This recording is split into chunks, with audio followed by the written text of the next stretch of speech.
usah dibawa stres ke tempat tidur Anda. Asal Anda sudah berusaha, sekalipun nanti gagal, ada kekurangan, kelemahan, asal Anda mau belajar lagi, asal Anda mau bangkit, percayalah, Tuhan yang akan lakukan sisanya. Belajarlah berserah. Karena orang yang berserah akan dibela oleh Tuhan. Mari beroleh hati bijaksana, Amsal 16 ayat 25 sampai 33. Saya bacakan, ada jalan yang disangka lurus, tetapi ujungnya menuju maut. Kita baca bersama-sama ya, 1, 2, 3. Ada jalan yang disangka lurus, tetapi ujungnya menuju maut. Nomor 1 dulu saya jelaskan ya. Ternyata manusia itu bisa hidup dalam dusta tanpa dia sangka. Kadang-kadang kita nggak kerasa apa yang kita percayai salah. Itulah sebabnya jangan pernah hidup dalam penyangkalan. Kalau hati kita biasa menyangkali, oh enggak kok, aku nggak gitu. Atau kita menyangkali sebuah problema di hidup kita. Atau kita menyangkali hati nurani kita yang menuduh kita, hehehe, jangan lakukan itu atau katakan itu, jangan berpikir begitu, itu salah di hadapanku. Kalau kita sangkali ronde 1, ronde berikutnya, lalu setiap ronde penyangkalannya semakin kuat, lama-lama kita tidak akan bisa membedakan mana yang benar, mana yang salah. Di situ masuk dusta. Dusta di sini lebih dari berbohong ya. Mama ada nggak? Mama nggak ada. Nah itu juga dusta, tapi dusta kelas rendah. Sama sih, dosa adalah dosa. Tapi dusta itu lebih dari itu. Dusta itu bisa juga dusta putih. Aku berbohong untuk kebaikan sih. Atau juga bisa jadi big lies, small lies, dimulai dengan bohong kecil-kecilan. Lama-lama jadi maling beneran. Yang pasti di dalam keluarga saya, cara saya mendidik anak-anak adalah saya beritahu sama mereka, kalian boleh salah apa aja, satu hal ini tidak bisa ditoleransi di keluarga ini, kalian nggak boleh berbohong. Ngomong apa adanya. Contohnya pecahkan vas, anak kecil kan bisa ngomong aja apa adanya. Atau kita buat salah yang lain. Karena orang yang suka berdusta, lama-lama kan bingung dalam dirinya. Lalu dari dusta kecil, dusta besar, dusta putih, dusta hitam, abu-abu, apalagi, udah nggak bisa bedain. Dusta bisa membuat orang gila di dalamnya. Di dalam hati kita itu kita bisa nggak tahu diri sendiri. Dari dusta, nanti bisa kronis. Berikutnya, keyakinan yang salah. Tanpa kita tahu kalau itu salah, kita bisa merasa aku berbuat ini untuk Tuhan kok. Nah, disitulah orang mulai, bukan sakit jiwa, disitulah sakit rohani. Sakit rohani diterusin, bisa jadi depresi, bisa jadi macam-macam penyakit jiwa, baik yang biasa maupun yang bahaya. When you begin to believe that you do something in the name of God, that God hasn't told you to do so, waktu kita melakukan sesuatu di dalam nama Tuhan, padahal Tuhan nggak pernah suruh, wah di situ kita sudah putus hubungan dengan Roh Kudus. Roh Kudus bicara pun dianggap semu. Itulah sebabnya jangan sampai hubungan kita terlalu jauh. Be real, keep it real. Jadi pastikan hati dan pikiran kita itu diuji senantiasa. Jadi latih dirimu untuk beribadah itu bukan hanya kebaktian saja, tetapi latihlah dirimu untuk menimbang-nimbang perasaan dan pikiran. Karena itu izinkan Tuhan berbicara terus ke dalam hidup Anda. Supaya kita itu selalu berkaca, bercermin sama firman Allah. Biarkan Tuhan bicara ke dalam hidupmu. Dengarkan Roh Kudus ketika hati pikiranmu masih jernih. Kalau enggak nanti setelah keruh, Roh Kudus pun kita tolak. Masa perlu kita itu ngalami dulu pukulan, baru kita mengerti maksud Tuhan. Tuhan nggak kepingin bicara sama anaknya dengan cara begitu. Rotan itu jalan terakhir. Tuhan selalu bicara dengan tongkat penggembalaan. Tuhan itu selalu bicara itu lewat hubungan. Tapi kalau terpaksa ya lewat kejadian, bahkan hukuman. Keep it real, keep your heart real. Pastikan hati Anda itu real gitu. Izinkan Tuhan bicara dalam hidupmu, izinkan manusia untuk berbicara ke dalam hidup Anda. Maksudnya manusia bicara ke dalam hidup Anda itu apa ya? Pilih-pilih sih. Kalau kita izinkan semua orang bicara sama kita, dengarkan semua opini, lama-lama nanti di kitab Amsal juga katakan, bisa-bisa kita dengar pegawai kita mengutuki kita. Bisa-bisa kita dengar Alkitab mengatakan setiap orang itu kalau orang-orang yang kita tidak duga akan mencercah. You don't have to listen to everyone, apalagi kalau nasihat mereka adalah nasihat orang fasik.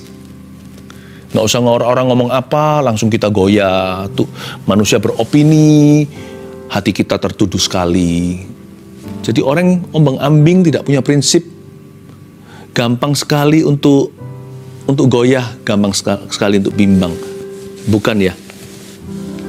Anda dan saya harus minta ini sama Tuhan Yesus. Sedia payung sebelum hujan. Justru ketika hidup kita tidak ada krisis apa-apa, minta sama Tuhan, utus orang-orang baik dan benar. Orang-orang yang bijaksana, atau minimal lebih bijak. Dan berikan kepada mereka platform untuk bicara dalam hidupmu, baik itu orang tua, jikalau orang tua Anda bijaksana. Karena tidak semua orang tua otomatis akan bijak. Baik itu seorang yang Anda tuakan, entah siapa di dalam anggota keluarga, entah itu saudara seiman, atau dalam gereja juga bisa gembalanya.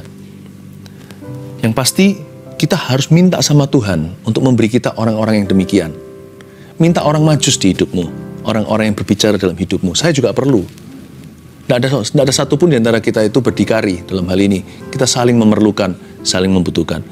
And then, selain itu, kalau kita supaya jangan sampai kita itu menyangka jalan kita lurus, lalu tiba-tiba kita berakhir di maut. Bukan hanya Tuhan bicara dalam hidup kita, orang lain atau manusia bicara dalam hidup kita. Hati-hati juga bagaimana Anda bicara pada diri sendiri. Be careful.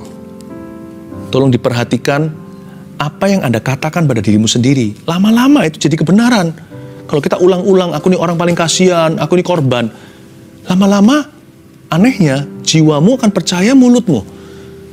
Lama-lama, hati kita akan percaya kata-kata kita.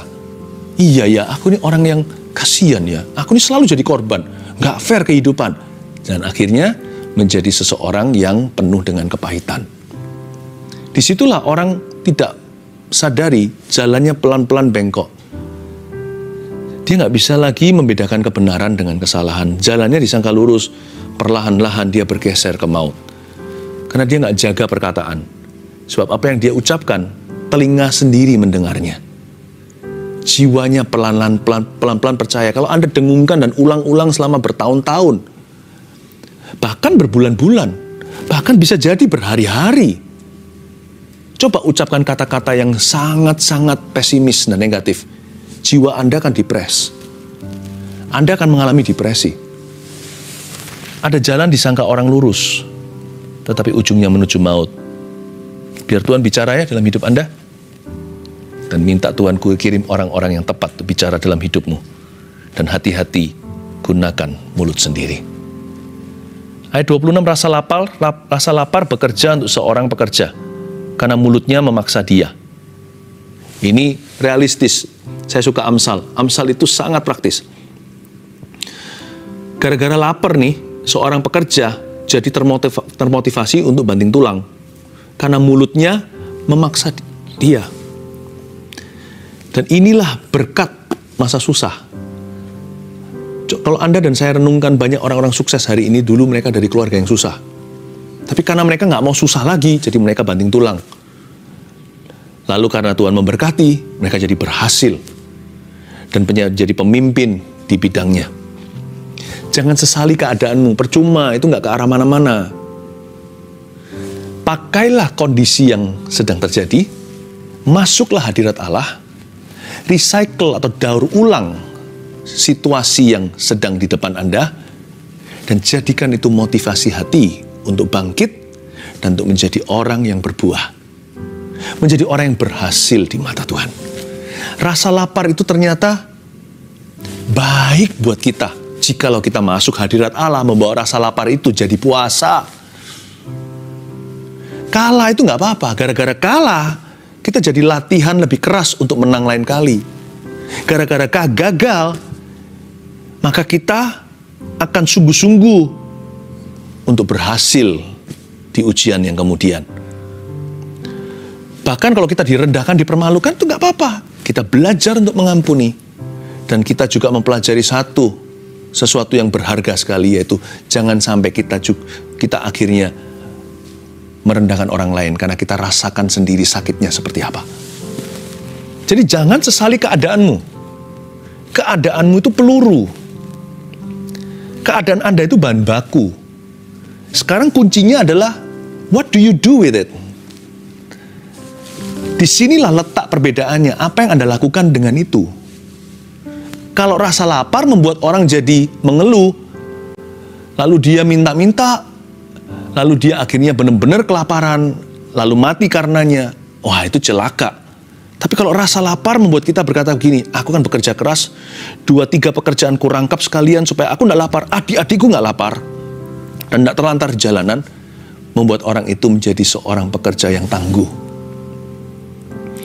Jadi kondisi Anda itu, Alkitab ajarkan bahwa masuk ke hadirat Allah. Doakanlah dan minta Tuhan untuk memutarbalikkan, bukan keadaan, memutarbalikkan kondisi itu sebagai motivasi agar Anda bangkit, berbuah dan berhasil. Saya berdoa ya di dalam nama Yesus. Hari-hari ini tidak sedikit orang yang susah. Tapi saya berdoa yang ikut saat teduh jemaat terkasih ini, justru kesusahan Anda itu Tuhan akan bekerja sama di dalamnya untuk mendatangkan kebaikan bagi masa depanmu. Ayat 27. Orang yang tidak berguna menggali lubang kejahatan, dan pada bibirnya seolah-olah ada api yang menghanguskan. Garis bawahi orang yang tidak berguna. Dia hanya menggali lubang kejahatan. Ini orang yang menganggur. Sukanya cari-cari kesalahan. Menggali lubang kejahatan kan menjebak orang, mencampuri urusan orang lain. Lalu pada bibirnya seolah-olah ada api yang menghanguskan.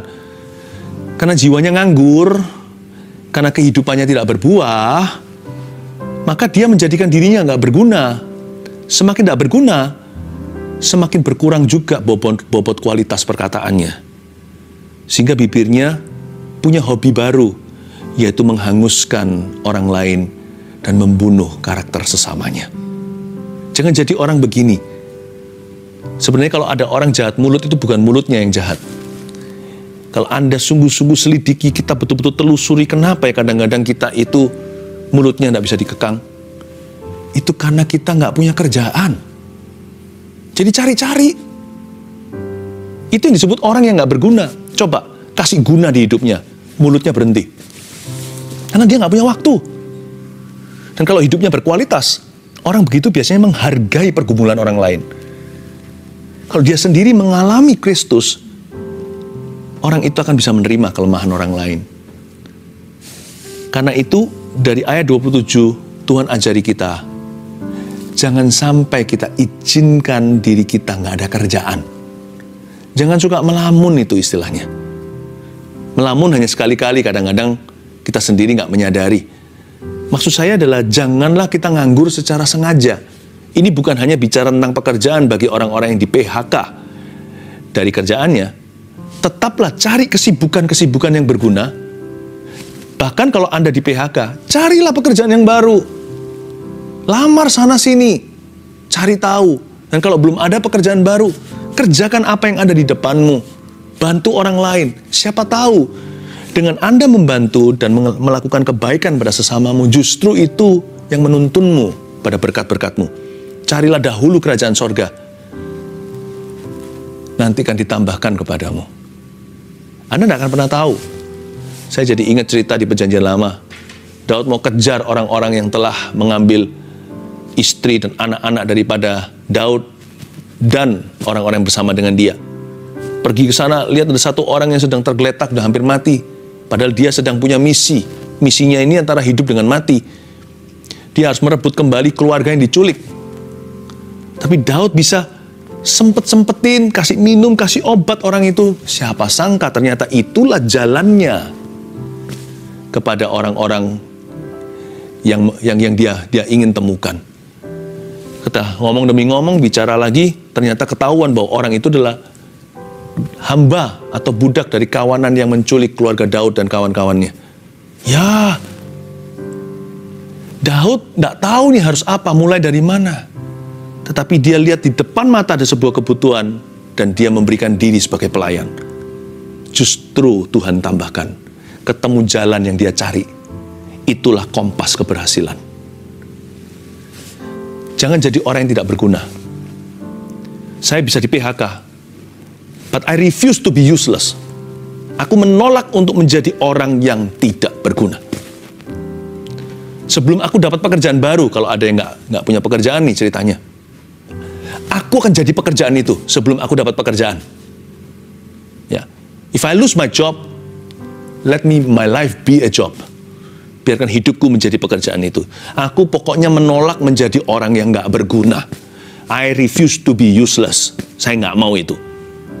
Kalau Anda punya dorongan seperti itu, saya rasa itulah dorongan sukses yang membawa Anda keluar dari pandemi ini.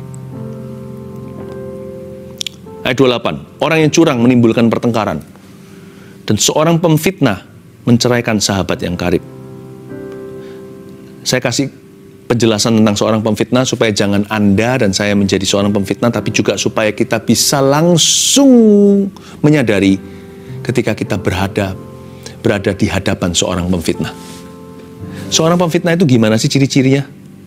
Hati-hati loh ya, karena mereka menceraikan sahabat yang karib. Pemfitnah itu orang yang curang. Curang itu gimana? Mereka itu membuat Anda dan saya melihat hanya ke arah yang mereka inginkan. Tapi mereka menyembunyikan sebagian besar kebenarannya. Jadi kita jangan terpancing. Orang yang pandai dan pintar, yang hatinya bijak, tidak akan terjebak. Seorang pemfitnah itu adalah seorang yang tidak akan menyelesaikan ceritanya. Ciri-ciri ini sudah kelihatan sekali, catat saja. Seorang pemfitnah nggak akan menyelesaikan ceritanya. Lalu simpang siur beritanya. Anda nggak bisa pegang gitu loh. Poinnya apa? Sebentar ke sini, kalau mau dibawa ke arah pembicaraan tentang fakta, langsung dia ke sana. Waktu kita sudah ke sana, dia bawa kita muter lagi ke sini. Jadi selalu simpang dan siur beritanya, dan tidak pernah menyelesaikan ceritanya. Betul-betul tidak tuntas dan totalitas. Dia hanya memberitahu satu angle atau satu sudut pandang saja, tapi bukan holistik atau tidak menunjukkan gambar luasnya. Be careful dengan yang namanya pemfitnah. Selain itu, seorang pemfitnah selalu terselubung maksud-maksudnya. Kalau Anda tanya betul-betul pertanyaan jackpot ini, motivasi Anda apa ngomong ini? Dia nggak akan bisa, oh nggak apa-apa, aku kan cuman... Dia nggak bisa menjelaskan. Kita bisa menimbang, motivasinya salah. Bisakah air tawar keluar dari sumber air asin seperti lautan? Bisakah sumber mata air tawar, fresh water, mengeluarkan air asin? Dari orang yang motivasinya salah, yang terselubung maksud-maksudnya, nothing good, tidak ada yang bagus keluar dari kehidupan seseorang seperti itu. Sebab sebuah pohon dapat dilihat dari buahnya. Kalau akarnya pahit, semua buahnya mencemarkan. Itulah sebabnya hari ini kita harus beroleh hati yang bijaksana. Karena Yesus ingin supaya kita berbuah hal-hal yang baik dan benar. Dari hati harus bijak. Karena permulaan hikmat itu bukanlah kelakuan. Hikmat itu bukan pertama-tama di lapangan. Permulaan hikmat adalah takut akan Tuhan. Dan takut akan Tuhan itu ada di sanubari, di lubuk hati orang-orang yang mengasihi Dia. Jangan jadi orang yang tidak berguna. Jangan menjadi seorang yang idle, dalam bahasa Inggrisnya IDLE, yang malas-malasan, useless. Tapi juga jangan menjadi seorang pemfitnah. Dan hati-hati jikalau Anda diadu oleh seorang pemfitnah, baik di dalam tempat kerja Anda, office contohnya, atau di dalam rumah tangga Anda. Pokoknya janganlah Anda diperalat dan dimanfaatkan oleh orang-orang yang punya maksud terselubung dalam hidupmu. Anak Tuhan harus pintar, anak Tuhan harus pandai, anak-anak Tuhan harus menjadi bagian dari solusi, bukan nambah-nambahi problema. Nanti hari-hari ke depan, Tuhan mau memakai Anda. Kalau Anda mendengarkan firman setiap Rabu Sabtu saat teduh, kalau Anda dan saya tidak tambah bijak, percuma semua firman yang kita dengarkan.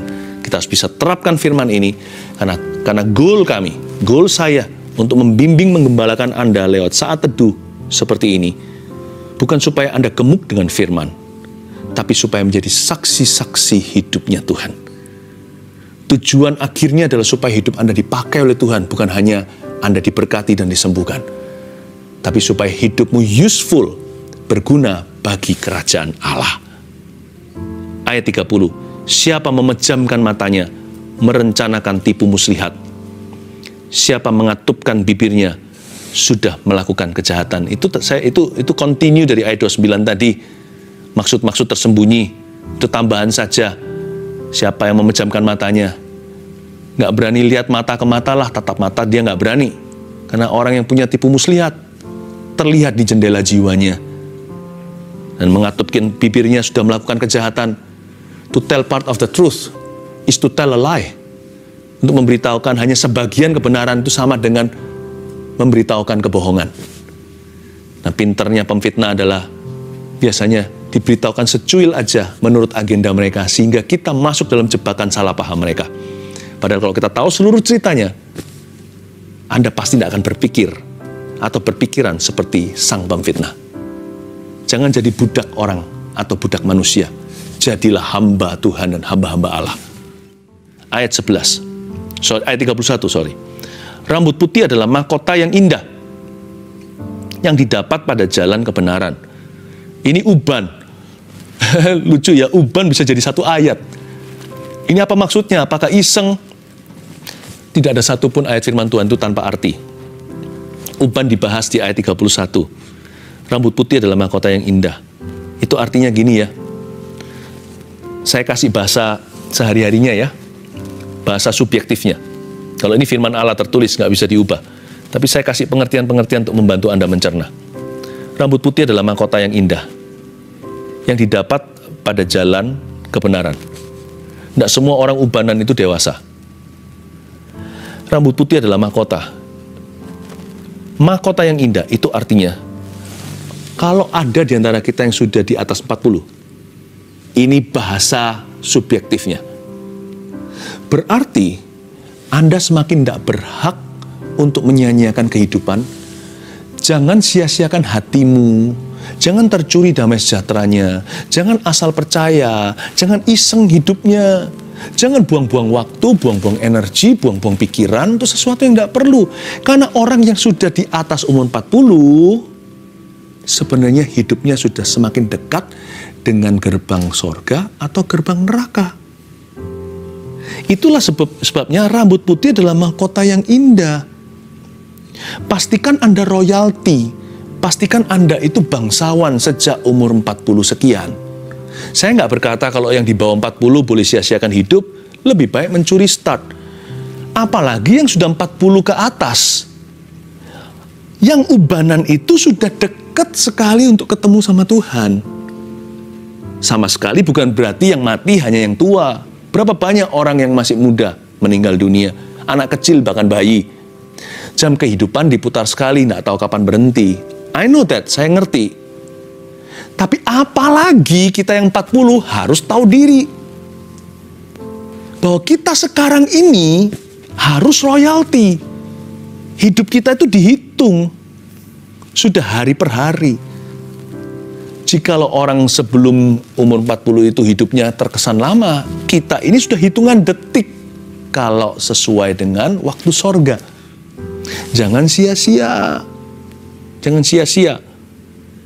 Ayat ini mengingatkan kita kalau yang sudah umurnya 40 sekian belum bertobat, bertobatlah. Yang belum dibaptis, dibaptislah. Yang belum baca Alkitab sekali aja nggak pernah. Oh, pastor, apakah saya baca Alkitab sekali Kejadian Wahyu baru masuk surga? Enggak.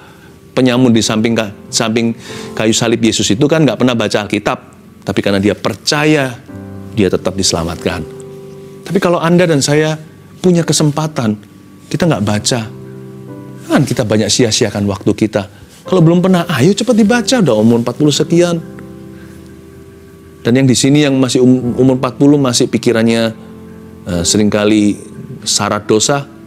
Ingat ya, kita sudah dekat dengan gerbang. Meskipun kita bisa hidup sampai umur 80 pun, 90 bahkan 100, tetap sudah dekat. Ya, yang muda juga jangan mau kalah. Yang before 30, ayo lari. Ayat ini mengingatkan kita bahwa hidup itu fleeting atau sementara. Hidup itu punya sayap, sebentar lagi terbang. Ayat 32, orang yang sabar melebihi seorang pahlawan. Orang yang menguasai dirinya melebihi orang yang merebut kota. Wah, ini hero didefinisikan dalam Alkitab beda sekali dengan yang di dunia. Yang sekarang ada banyak sekali film-film superhero segala. Ternyata orang yang sabar itu lebih gagah dari seorang pahlawan. Kok bisa ya? Orang yang menguasai dirinya itu melebihi orang yang merebut kota. Wah, betul-betul Alkitab itu punya value nilai yang berbeda ya. Kalau di dunia ini kan banggakan kekuatan fisik. Tetapi Alkitab membanggakan kekuatan rohani. Manusia roh itu lebih gagah daripada manusia fisiknya, daripada manusia jasmani. Ternyata untuk jadi sabar itu lebih susah daripada menang gelut sama orang. Menguasai diri itu lebih hebat daripada orang yang bisa push up ratusan. Karena fisik kita itu lebih mudah, jasmani itu asal dilatih aja bisa. Rohani itu perlu dekat Tuhan, baru kita punya kuasa. Orang sabar melebihi seorang pahlawan. Orang yang menguasai diri melebihi orang yang merebut kota. Dan kalau Anda mau jadi orang-orang yang perkasa di mata Allah, maka belajarlah untuk bersabar dan menguasai diri. Ada dua dimensi sabar yang saya mau sampaikan. Anda bisa catat ini ya. Orang sabar itu gimana sih? Pastor Philip, saya bukan orang sabar, saya ini gampang marah. Oke. Sabar itu ada dua definisi. Satu, dimensi pertama, level 1, sabar sebelum marah. Sekali kita marah ya, coba kalau emosi, tensi langsung tinggi. Kalau sekali kita ngamuk ya, turunnya itu bisa berjam-jam, sekalipun nggak emosian, tapi kita masih kesel. Hatinya masih ngerasa nggak enak, masih ada amarah, campur guilty, rasa bersalah, itu masih berjam-jam. Bahkan beberapa orang bisa berhari-hari kalau dia nggak bereskan langsung dengan siapa bersangkutan pada hari hanya. Lebih baik nggak pernah kita itu buka keran daripada basah semua. Sekali bocor keran itu, air kalau sudah nyemprot nggak bisa ditarik kembali. Jadi pandailah, bijaklah orang yang sebelum marah atau murka, dia tahan dirinya.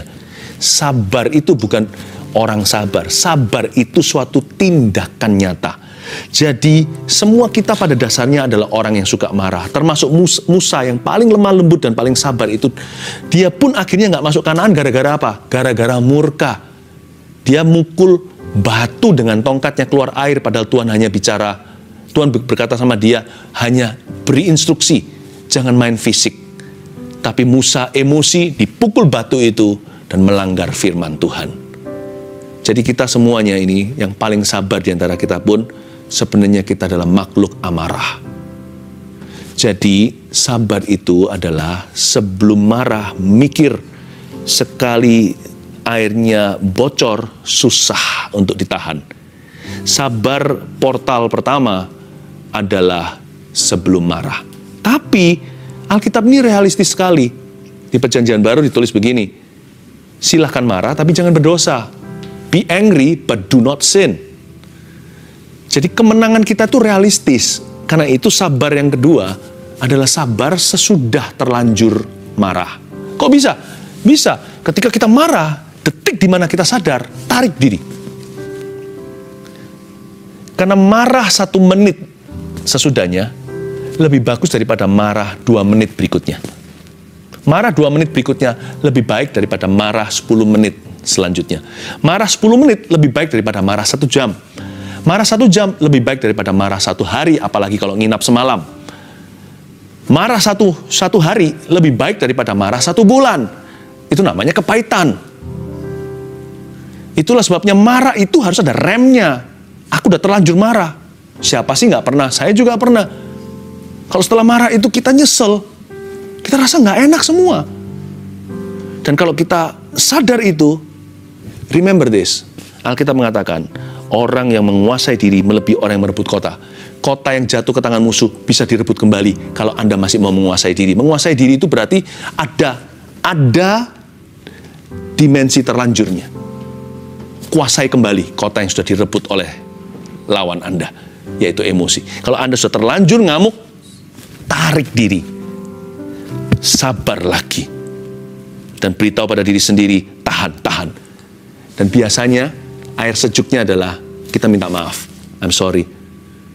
Atau kalau enggak, kita diam dulu, kasih waktu. Setelah itu, kita bicara hal-hal yang baik. Karena jawaban yang lemah lembut meredakan amarah. Biasanya, enggak harus bicara tentang isunya. Tapi kalau kita bisa mulai lemah lembut, ngomong hal-hal yang biasa, itu biasanya reda. Setelah reda nanti, baru kita buka isunya kembali. Tadi itu maksudku begini loh. Sorry kalau aku membuat kamu jadi marah. Atau sorry kalau papa membuat kalian ketakutan dengan bentak-bentak segala. Maksud papa begini. Baru beritahu maksudnya. Asal ada sorry, asal ada kasih. Kasih akan menutupi banyak sekali kesalahan. Jadi orang sabar itu nggak ada di dunia. Yang ada hanyalah orang menguasai diri. Lebih baik, the earlier the better. Lebih dini lebih baik. Sabar sebelum marah. Dan kalau sudah terlanjur marah, ternyata masih bisa sabar.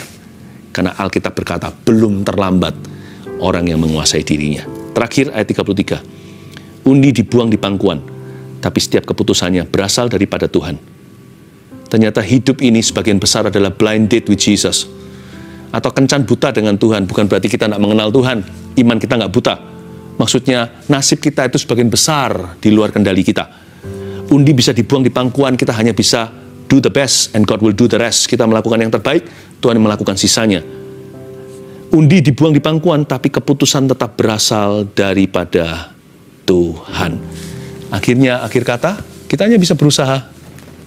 Tapi kalau kita dekat dengan Tuhan, hati kita aman. Sebab kita tahu Tuhan tidak pernah bermaksud buruk dalam kehidupan kita. Itulah sebabnya setelah Anda berusaha, nggak usah dibawa stres ke tempat tidur Anda. Asal Anda sudah berusaha, sekalipun nanti gagal, ada kekurangan, kelemahan, asal Anda mau belajar lagi, asal Anda mau bangkit, percayalah, Tuhan yang akan lakukan sisanya. Belajarlah berserah. Karena orang yang berserah akan dibela oleh Tuhan. Mari kita angkat tangan kita tinggi-tinggi. Terima kasih Tuhan Yesus. Berkat-Mu melimpah atas umat-Mu. Hari ini kami beroleh hati yang lebih bijak dari sebelum saat teduh dimulai. Dan mulai hari ini menjadi perjalanan kami ya Tuhan, untuk mencapai segala rencana Allah. Tuhan beserta umat-Nya, Tuhan mengasihi umat-Nya, Tuhan bersinar atas umat-Nya, dan Tuhan mengajar umat-Nya. Dalam nama Yesus, amin.